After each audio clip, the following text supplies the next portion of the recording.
Alors, dans cet exercice où on te demande de chercher le domaine de définition et l'ensemble des zéros des fonctions h et k qui sont définies de cette façon. On commence, première vidéo, ici on va voir le domaine et l'ensemble des zéros de la fonction h qui est définie de cette façon. Alors, je ne détaille pas tous les calculs du correctif, mais je te donne les différentes étapes à faire. La première chose, les conditions d'existence. Les conditions d'existence. Alors, on voit qu'on a une fraction, donc dénominateur différent de 0. C'est pour ça qu'ici, on écrit 2 moins 7x différent de 0. Règle, ça, c'est la règle 1. Ensuite, règle 2. Ah, tiens, on voit un radical. Radical, donc, ce qui est sous le radical doit être positif ou nul. C'est pour ça qu'ici, on a écrit cette condition, la règle 2. J'ai mis cette condition avec du vert, cette condition avec du rouge. C'est ce qui est sous le radical qui doit être positif. Hein. Tu ne dois pas mettre le symbole radical ici. C'est ce qui est sous le radical. Sous le radical. Oh là là, je suis lourde, mais il y a tellement d'élèves qui se trompent là. C'est tellement dommage, ça me fait tellement de la peine que j'en fais des tonnes. Je suis désolée, mais comme ça, tu frappes pas la boulette. C'est ce qui est sous le radical qui doit être positif. Ok, c'est parti. Donc, pour faire ton tableau de signes, tu vas d'abord commencer par trouver pour quelle valeur de x 2 moins 7x est égal à 0 et tu trouves 2 septièmes. Ensuite, tu trouves pour quelle valeur de x 8x carré moins 3x moins 5 vaut 0. Et tu vas trouver moins 5 huitièmes et 1. Tu utilises les formules que tu as vues avec le discriminant, hein, b carré moins 4ac. Voilà. Et donc, tu fais une ligne pour le signe du numérateur, là, puisque tu veux le signe de ta fraction. Donc, une ligne pour le signe du numérateur, une ligne pour le signe du dénominateur, et puis une ligne pour le signe de la fraction. Pour trouver le signe de 8x carré moins 3x moins 5. Ah oui, déjà, n'oublie pas, pour tes valeurs de x, on va de moins l'infini à plus l'infini. Donc les nombres que tu mets ici, il faut les mettre dans l'ordre croissant. Et ici, c'est simple parce que moins 5 huitièmes, c'est le seul qui est négatif. Donc forcément, il est à gauche.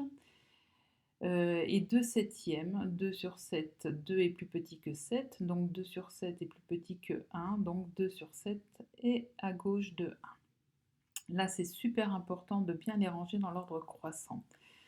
Donc, du plus petit au plus grand. Et puis, après, c'est parti. Comment on sait comment on va compléter les signes qui sont ici? Moi, je t'ai déjà dit plusieurs fois, j'ai une mémoire qui est visuelle. Donc, qu'est-ce que je fais? Je visualise la parabole d'équation y égale 8x carré moins 3x moins 5. Je sais déjà avec les racines que cette parabole, elle va couper l'axe des abscisses au point d'abscisse moins 5 huitièmes et au point d'abscisse 1. Alors, je t'ai fait un fichier GeoGebra pour qu'on visualise ça. Donc, j'ai ma parabole ici d'équation y égale 8x carré moins 3x moins 5. Elle a une concavité qui est tournée vers le haut, puisque 8 petit a est strictement positif. Ici, on voit qu'elle coupe l'axe des abscisses au point d'abscisse 1. L'abscisse de ce point, on sait que c'est moins 5 huitièmes parce qu'on l'a calculé, hein, même si ici on n'arrive pas à lire graphiquement que c'est moins 5 huitièmes, mais nous on le sait. Et donc on voit que si on prend un point de la parabole qui a une abscisse, hein, si on prend un point qui est sous l'axe des abscisses, eh bien son abscisse, elle est comprise entre moins 5 huitièmes et 1. Et donc son ordonnée, elle est négative. Donc c'est pour ça qu'ici, on a un signe moins pour les valeurs de x qui sont comprises entre moins 5 huitièmes et 1. Et du coup, tu comprends pourquoi ici on a un signe plus et ici on a un signe plus. C'est tout simplement parce que quand x est plus petit que moins 5 huitièmes, le point de ta parabole d'équation y égale 8x carré moins 3x moins 5, eh bien, il aura une ordonnée qui est positive. Son y, il est positif. Et pareil, pour les points de la parabole qui sont sur cette partie-là, ils ont une abscisse qui est plus grande que 1 et une ordonnée qui est positive. Donc voilà pourquoi ici tu mets plus 0, moins 0, plus. Et pour cette ligne-là, eh bien moi je visualise la droite d'équation y égale 2 moins 7x. Je sais qu'elle coupe l'axe des abscisses au point d'abscisse de septième et qu'elle a une pente qui est négative. Et donc je vais représenter en orange ici cette droite, hein, y égale 2 moins 7x. Elle a une pente qui est négative, la pente elle vaut moins 7. Tu peux regarder qu'en fait, moins 7, quand x va avancer de 1, le y va descendre de 7. Alors on ne le voit pas très bien sur ce... Si, on le voit très bien ici.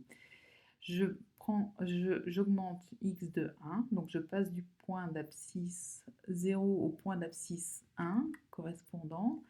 Ce point-là, il a pour ordonnée 2, ce point-là, il a pour ordonnée moins 5, et pour aller de 2 à moins 5, j'ai bien fait 2 moins 7, et j'obtiens moins 5. Donc là, j'ai bien une pente de moins 7. Et donc, je sais que le point d'intersection de la droite orange avec l'axe des abscisses, il a pour abscisse 2 septièmes, ok. Et donc ça veut dire que quand je prends un point de la droite orange qui est au-dessus de l'axe des abscisses, son abscisse elle est plus petite que 2 septièmes. Et quand je prends un point de la droite orange qui est en dessous de l'axe des abscisses, eh bien l'abscisse de ce point, elle est plus grande que 2 septièmes. Et donc c'est pour ça qu'ici, je me retrouve à avoir 2 moins 7x qui est positif quand x est plus petit que 2 septièmes, et 2 moins 7x est négatif, si moins, quand x est plus grand que 2 septièmes. Donc, je viens de t'expliquer comment on a complété ces deux lignes. Et maintenant, pour cette ligne-là, eh bien, on utilise le fait que quand on a une fraction, si son numérateur et son dénominateur sont de même signe, cette fraction elle est positive. Si le numérateur est nul, la fraction elle est nulle. Si le numérateur et le dénominateur ils sont de signe contraire, la fraction elle est négative. Si le dénominateur est nul, la fraction n'existe pas, elle n'est pas définie.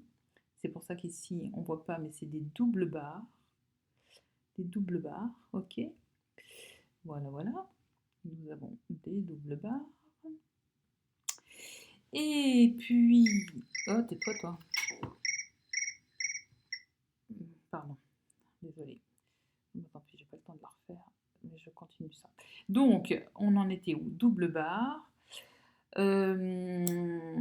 Ici, le numérateur et le dénominateur sont de même signe, donc la fraction est positive. Là, le numérateur, enfin bref, tu as compris, là, le numérateur est nul, la fraction est nulle. Et là, le numérateur et le dénominateur sont de signe contraire, la fraction est négative. Et donc, pour trouver le domaine de h ici, comme c'est cette condition, hein, c'est ce signe-là,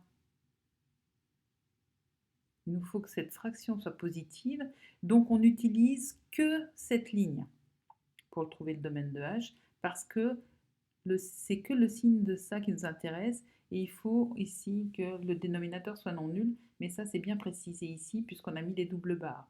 Donc cette condition-là, pour la fraction, elle est ici. Et donc, on doit prendre là où on a un plus qui est en vert et le 0 qui est en vert, et donc ça correspond bien ici à cette partie-là, les x qui sont compris entre moins l'infini et moins 5 huitièmes, avec moins 5 huitièmes qui est compris, donc crochet tourné vers l'intérieur. On a aussi une autre partie qui est verte, donc là c'est une valeur interdite, donc 2 septièmes valeur interdite, là on a un plus, là on a un 0, on peut prendre, et donc cette partie-là, qui correspond aux x qui sont compris là-dedans, et bien on les a ici. Le U, c'est pour union, ça veut dire qu'on peut prendre les x qui sont ici avec les x qui sont là-dedans. Pour l'ensemble des zéros, on cherche la valeur de x pour lesquelles h de x est égal à 0, c'est-à-dire la valeur de x pour lesquelles ce radical est égal à 0. Un radical est égal à 0 si ce qui est sous le radical est égal à 0. Sous le radical, j'ai une fraction. Une fraction est nulle si son numérateur est nul. Le numérateur, c'est ça. Et donc, j'ai quoi comme valeur? Eh bien, j'ai moins 5 huitièmes, j'ai 1. Est-ce que moins 5 huitièmes appartient au domaine de définition? Oui, donc je le mets là-dedans. Est-ce que 1 appartient au domaine de définition? Oui, donc je le mets là-dedans. Voilà pour cette première question.